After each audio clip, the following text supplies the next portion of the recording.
All right, let's talk about Adam Warlock. This is a character who started out as, well, kind of a failed philosophical experiment, and then somehow became this epic, cosmic messiah. It's a seriously wild story, and it tells us a lot about what actually makes a character stick around. So it really all kicks off with this one big question. What happens when a character is basically born from a creative tug of war? You know, when a writer has this grand, complex vision, but it gets all tangled up and watered down by an editor. Well, if they're lucky, they get a second chance. And for Adam Warlock, that second chance didn't just save him from obscurity, it basically made him a legend. So let's break his story down into two really distinct phases to see exactly how this happened. Okay, phase one. This starts with a character who wasn't even called Adam Warlock yet. Nope, he was just known as him. He was this being born from a huge creative clash that left him with all the power in the universe, but absolutely zero purpose. So who exactly was him? Well, he was supposed to be the living embodiment of a philosophical ideal, a totally perfect being. But the thing is, his creators couldn't agree on what he was for, so he just fizzled out. He became a narrative dead end. All this power, but no story to tell. And here's where you can really see the problem. The legendary Jack Kirby wanted him to be a symbol of Ayn Rand's philosophy, objectivism. But the editor, Stan Lee, kind of simplified the whole thing into a classic, monster versus mad scientist story. And the result? The character was just stripped of his entire philosophical core. He was left with no real motivation at all.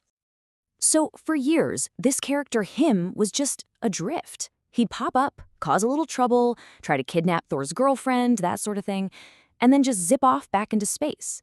He was a plot device without a plot, a total blank slate, just waiting for someone to write a story on him. But then, years later, a whole new creative team saw the untapped potential in this forgotten character. And they didn't just tweak his story a little bit. Oh no, they completely reinvented him. They transformed him into the Adam Warlock that we know and love today. And get this, the inspiration for this massive change came from a pretty unlikely place. The rock opera Jesus Christ Superstar.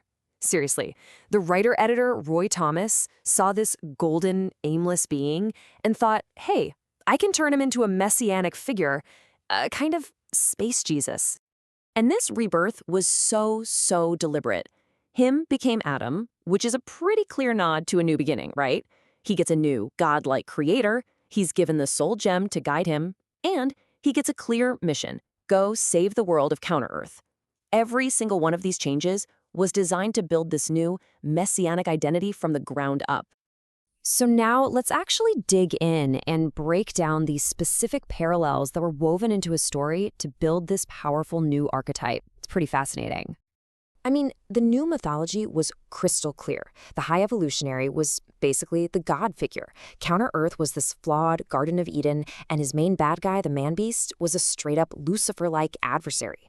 Adam's role wasn't to be a king or a conqueror, but a shepherd, someone to guide and heal this broken world. The parallels are they're right there, and they're incredibly powerful. His whole story arc became this classic messianic journey, retold on a massive cosmic scale.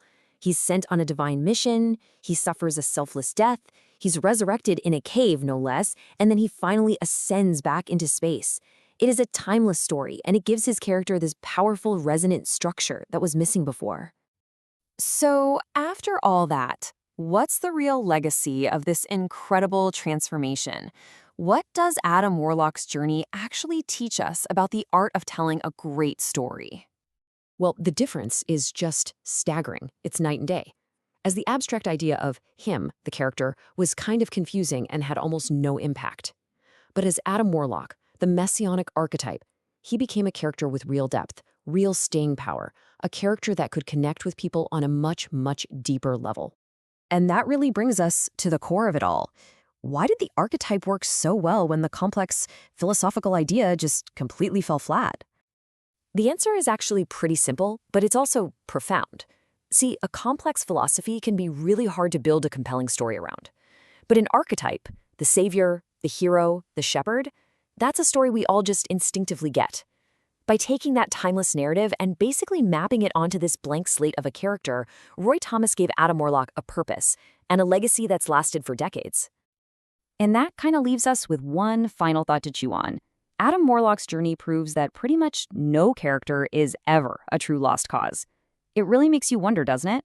What other forgotten characters out there are just one great idea away from becoming immortal?